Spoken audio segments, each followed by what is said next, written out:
how I look at it is, right, how you just named like bigger, smaller on the guys. Me and Tank just posted our weight not too long ago, right? He said that I'm not the same size as him. He thought that I was bigger than I actually was. So when we posted our weight, we was both the same size. So for me personally, me and Tank is actually the same size fighter. I'm probably a little taller than he is, but we're the same size. We make the most sense when it comes to like fighting each other. Looking at the matchup differently, Shane Mosley expects a potential fight between Stevenson and Haney to unfold as a tactical battle built around movement and ring control. He believes both men rely heavily on their technical skills, making it a contest where positioning and discipline could outweigh aggression. For Mosley, that stylistic matchup would create a very different type of fight than fans might expect. You know, like what I've been saying for years, he may not want to admit it, I'm the guy that's going to admit it.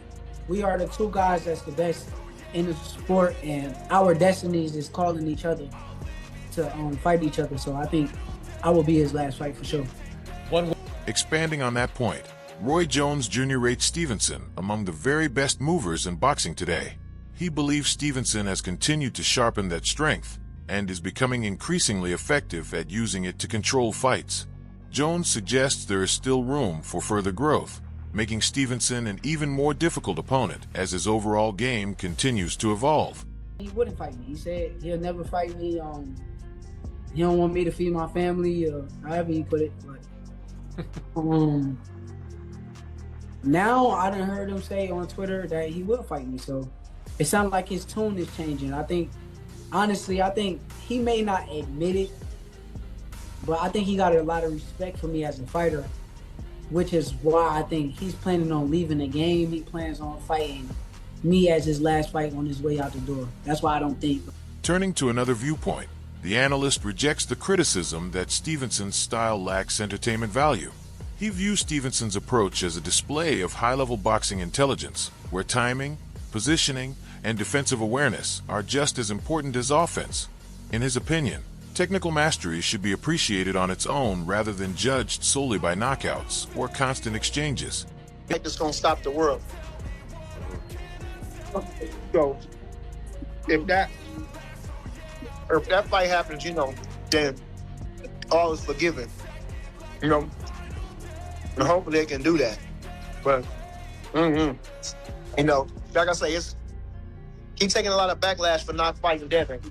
He's taking a lot of backlash for that. Because that's the super fight. That's his super fight. If he can't get Tank, that's his super fight. And honestly, he deserves it more. He's done more work in the sport, so he deserves it more. And I think the public would rather. Even so, Eddie Hearn turns the discussion away from Stevenson's in-ring ability and toward his public image, while maintaining his respect for Stevenson's talent. Hearn questions whether the ongoing conversation surrounding potential opponents is helping his standing with fans. In his view, that growing disconnect has become an important part of the debate surrounding one of boxing's elite fighters. Yeah, reports say coming back 2027. It seemed like he got to deal with some legal issues. Sleep if you want, bro. If I was him, I'll do the same thing. I'll say come back 2028. Put everybody on, everybody get back on the couch, and then out of nowhere pop up, ready to go. Why do you think he's over there with the bit of beat? You think he's over there with them just the? Come on, bro. You know they don't do no bullshit over there. They gonna when they train. They train for something, you know. But it's very smart on his part to like, oh no, I'm not gonna fight this year. Everybody, oh, okay, take your hat off, relax. Honey, get the ice cream out. You know what I'm saying? And then check the mail. Oh, it's a contract from Gervonta Davis. You have 30 days or 60 days to go. You're like, oh, I gotta take it. We need it. Haney and Gervonta Davis are the opponents he wants most at this stage of his career. Dana White welcomes those possibilities, praising Stevenson as one of boxing's elite talents and expressing confidence that several major fights are now within reach. If those plans come together, Stevenson could soon find himself involved in some of the sport's biggest events. He's a strategic, smart individual. You guys gotta know this. There's always a myth to his madness. Watch him. He's very intelligent. People say he don't know what he's doing. He's very intelligent. He's a very intelligent guy. That's why he's my guy. He's my guy. Fannin believes Davis's recent comments have raised fresh questions about whether a fight with Stevenson will be easy to make. In his view, Davis's remarks reflect lingering tensions between the two sides, suggesting there may still be significant hurdles before negotiations can gain real momentum.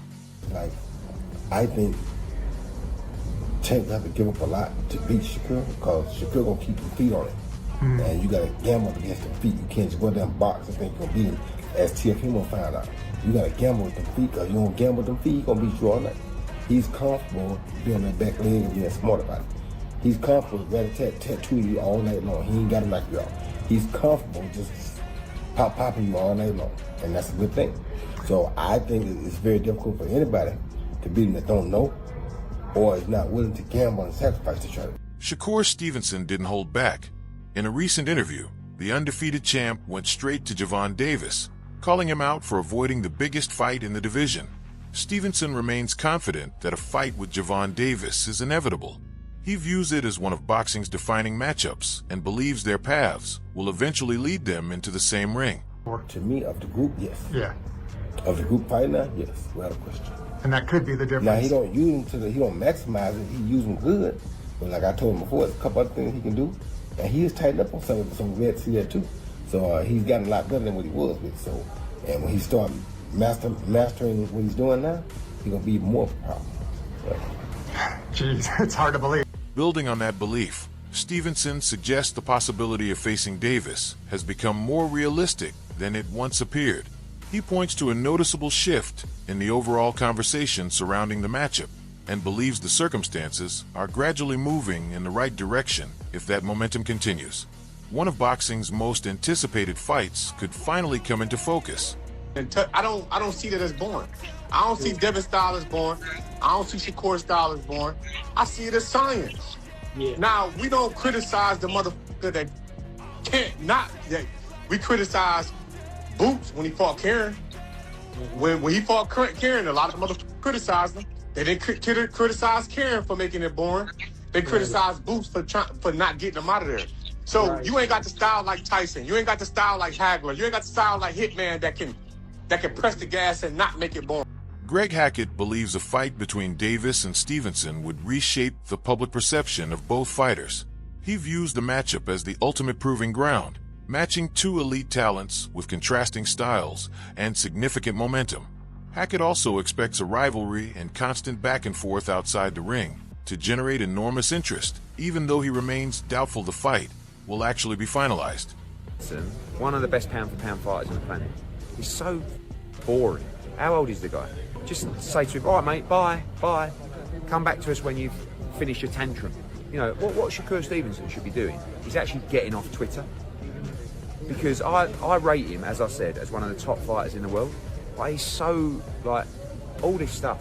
You know, Ryan Garcia, I'm fighting Devin. I'm fighting Rowley. I'm fighting this. I'm fighting that. And then the fans are like, what is going on? You think that a fan wants to read about Shakur Stevenson sulking about the politics of boxing, and then when he comes back, or do you expect people just to support him even more? Like, you're gonna, like, just think about what you're saying. They don't wait. Like, that's like... As speculation over Gervonta Davis's next move continues, Bernie the boxer believes a clear priority is a showdown with Shakur Stevenson. He sees it as the biggest fight available with the potential to become one of boxing's defining events. Bernie also argues that Stevenson's accomplishments have earned him the opportunity, making the matchup both commercially compelling and competitively justified. Focus right now, I would think, is Devin Haney or Gervonta Tank Davis, and them the guys who I think will show that I'm the one. Hey Dana, what are the chances maybe we see Shakur and Haney or Tank? What's the likelihood? Yeah, no, those are fights that we love too. We like them. And, you know, for people that haven't watched boxing in a while or, haven't whatever, this kid is one of the pound-for-pound best in the world, undefeated, 25-0, 4-division world champion by 28 years old, and he's 29 now, so he's in his prime. There's lots of great fights out there for him, and I'm excited about it. I'm pumped that we got him, and we got him signed, and I'm looking forward. On the other hand, Zab Judah views Davis's reported absence as a calculated move rather than a setback. He suggests the extended layoff gives Davis time to stay sharp behind the scenes while allowing anticipation for his return to grow.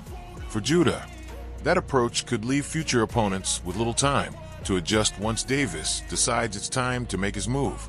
Davis just said something about Shakur Stevenson and Zuffa that makes me think, okay, man, it may be not easy to get this done. And what am I talking about? I'm talking about Gervonta Davis telling the truth to Shakur Stevenson about where he is when he called him a UFC backup dancer. Said these guys are bozos. They look like UFC backup dancers. But, you know, what can you say? Anything. Looking beyond Davis's in-ring ability, Zab Judah argues that one of his greatest strengths lies in his decision-making. He believes Davis rarely acts without purpose, approaching his career with patience and careful planning instead of reacting to outside pressure. For Judah, that measured mindset helps explain why many of Davis's moves make more sense over time than they do in the moment. Keyshawn Davis is my brother. Like, I got nothing but love and respect for him. We came up with each other, and I rock out with him. So, he's the mandatory for Devin Bell.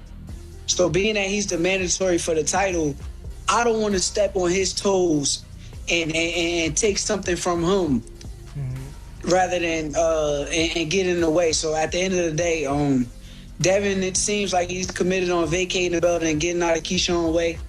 And since that's the case, me and him can meet at a catch weight. But he's fighting at 147. Yep. I'll fight at 140.